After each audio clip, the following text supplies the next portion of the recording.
അസ്സലാമു അലൈക്കും വറഹ്മത്തുള്ളാഹി. പ്രിയപ്പെട്ട സഹോദരങ്ങളെ, സുഹൃത്തുക്കളെ, നമ്മുടെ പ്രവാസികളോടാണ് ഞാൻ ഒരു വളരെ പ്രധാനപ്പെട്ട ഒരു കാര്യം പങ്കുവെക്കാൻ ഉദ്ദേശിക്കുന്നത്. നമ്മളവിടെ കുടുംബമായിട്ട് ജീവിക്കുന്ന ആളുകളെ സംബന്ധിച്ചിടത്തോളം വ്യത്യസ്ത പ്രയാസങ്ങൾ അവർ അഭിമുഖീകരിക്കുന്നുണ്ടാവും. ഒരു വിശ്വാസിയെ സംബന്ധിച്ചിടത്തോളം അവരേറ്റവും കൂടുതൽ പ്രയാസപ്പെടുന്നത് അവരുടെ കുടുംബം, മക്കൾ, എല്ലാവർക്കും ഒരു മതപരമായ ഒരു അന്തരീക്ഷത്തിൽ ആ കുട്ടികളെ വളർത്താനും മുതിർന്ന ആളുകൾക്ക് ആ കാര്യങ്ങൾ അപ്ഡേറ്റ് ചെയ്യുവാനും മലയാള ഭാഷയിൽ കാര്യങ്ങൾ ലഭിക്കാത്ത സാഹചര്യം പലപ്പോഴും ഉണ്ടാവും. ഇപ്പോൾ വെള്ളിയാഴ്ച ജുമഴക്ക് പോയി കഴിഞ്ഞാൽ അവിടെ മലയാള ഖുതുബകൾ വളരെ കുറവാണ്.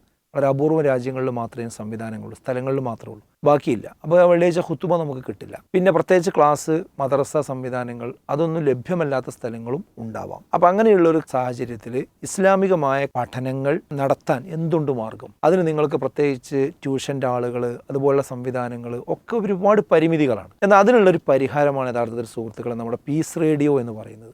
അതുപോലെ ജമീൽ ആപ്പ്, ഇതിലൂടെയൊക്കെ നിങ്ങൾക്ക് ഒരുപാട് കോഴ്സുകൾ നിങ്ങളുടെ കുട്ടികൾക്ക്, സ്ത്രീകൾക്ക്, മുതിർന്നവർക്ക് വ്യത്യസ്ത വിഷയങ്ങളിലുള്ള 100 കണക്കിന് കോഴ്സുകളാണ് അതിലുള്ളത്. പിന്നെ 24 മണിക്കൂർ റേഡിയോ പ്രവർത്തിക്കുകയാണ്. നമുക്ക് ആവശ്യമുള്ള എല്ലാ കാര്യങ്ങളും അതിൽ കിട്ടും. അൽഹംദുലില്ലാഹ്, ലോകത്തിൻ്റെ വിവിധ ഭാഗങ്ങളിൽ, പ്രത്യേകിച്ച് പ്രവാസി ലോകത്ത് ഇന്ന് പീസ് റേഡിയോ അവരുടെ ഒരു ഉറ്റ സുഹൃത്തായി മാറിയിട്ടുണ്ട്. ഒറ്റക്കൊക്കെ ഫ്ലാറ്റുകളിൽ കഴിഞ്ഞുകൂടിക്കൊണ്ടിരിക്കുന്ന ഒരുപാട് സഹോദരിമാർ ഇതുള്ളത് കൊണ്ട് അവർക്ക് ഞങ്ങളുടെ കൂടെ ഒരാളുണ്ട്, ഒരു മാർഗദർശിയുണ്ട് എന്ന ഒരു കോൺഫിഡൻസ് പലർക്കുമുണ്ട്. അതിൻ്റെ ഫീഡ്ബാക്കുകളിൽ നിന്ന് ഞങ്ങൾക്കത് വായിക്കാൻ കഴിയുന്നുണ്ട്. പക്ഷേ ഞാനിത് പറയുന്നത്, ഇത് നിലനിൽക്കണം, ഇത് 24 മണിക്കൂർ വർക്ക് ചെയ്യണം. അതിന് വലിയ സാമ്പത്തിക ഭാരം നമുക്കുണ്ട്. അപ്പോൾ ഈ വിശുദ്ധ റമദാനിൽ നിങ്ങളെക്കൊണ്ട് കഴിയുന്ന ഒരു നല്ലൊരു വിഹിതം അതിനു വേണ്ടി, അതിൻ്റെ പ്രവർത്തനത്തിന് വേണ്ടി നിങ്ങൾ അയക്കണം. ഇതിൻ്റെ ഈ സ്ക്രീനിൽ തന്നെ ഡൊണേറ്റ് ബട്ടൺ എന്ന് പറഞ്ഞ് അതിൻ്റെ തൊട്ട് താഴെയുണ്ട്. അതിൽ ഞെക്കിക്കഴിഞ്ഞാൽ നിങ്ങൾക്കതിൻ്റെ ഡീറ്റെയിൽസ് വരും. നിങ്ങൾക്ക് നിങ്ങളുടെ പണം ഓൺലൈനിലൂടെ തന്നെ, സൈറ്റിലൂടെ തന്നെ നിങ്ങൾക്ക് അയക്കാൻ സാധിക്കും. അതല്ലെങ്കിൽ ഇതിൻ്റെ കമൻറ്റ് ബോക്സിലേക്ക് വന്നു കഴിഞ്ഞാൽ അക്കൗണ്ട് നമ്പറും അനുബന്ധമായ ഡീറ്റെയിൽസും ഫോൺ നമ്പറും എല്ലാ വിവരങ്ങളുണ്ട്. അപ്പോൾ അതുകൊണ്ട് നിങ്ങൾക്ക് അതിന് മറ്റു മാർഗ്ഗങ്ങൾ സ്വീകരിക്കേണ്ടതില്ല. ഓൺലൈനിലൂടെ തന്നെ നിങ്ങൾ ഉദ്ദേശിക്കുന്ന പണം അയക്കാൻ സാധിക്കുമെന്നാണ് ഞാൻ പറഞ്ഞത്.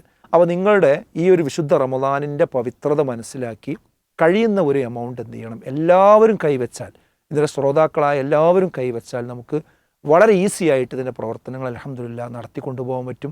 ഇതിൻ്റെ സാങ്കേതിക വിദ്യ ദിനംപ്രതി വർദ്ധിച്ചു കൊണ്ടിരിക്കുകയാണ്, വളർന്നുകൊണ്ടിരിക്കുകയാണ്. ആ സാങ്കേതിക വിദ്യയോടൊപ്പം നമ്മൾ ഓടാതിരുന്നാൽ നമുക്കിത് വേണ്ട രീതിയിൽ കൈകാര്യം ചെയ്യാൻ കഴിയില്ല. അതുകൊണ്ട് സാധനങ്ങൾ മാറ്റേണ്ടി വരുന്നു, സൗകര്യങ്ങൾ വികസിപ്പിക്കേണ്ടി വരുന്നു, സ്റ്റാഫിനെ കൂടുതൽ വെക്കേണ്ടി വരുന്നു. അങ്ങനെ ഒരുപാട് ചെലവുകൾ നമുക്ക് വർദ്ധിച്ചു കൊണ്ടിരിക്കുന്നുണ്ട്. അപ്പോൾ ഈ ഒരു സമാധാനത്തിൻ്റെ ഈ ഒരു തീരം ഒരിക്കലും അണഞ്ഞു പോകാൻ പാടില്ല. ഈ വിളക്ക് ഒരിക്കലും കെട്ടുപോകാൻ പാടില്ല. അതുകൊണ്ട് നിങ്ങളുടെ താങ്ങും തണലുമാണ് ഇതിലേറ്റവും പ്രതീക്ഷയുള്ളത്. നിങ്ങൾ സഹായിക്കണം. അള്ളാഹു അനുഗ്രഹിക്കുമാറാകട്ടെ. അസ്സലാമു അലൈക്കും വറഹ്മത്തുള്ളാഹി.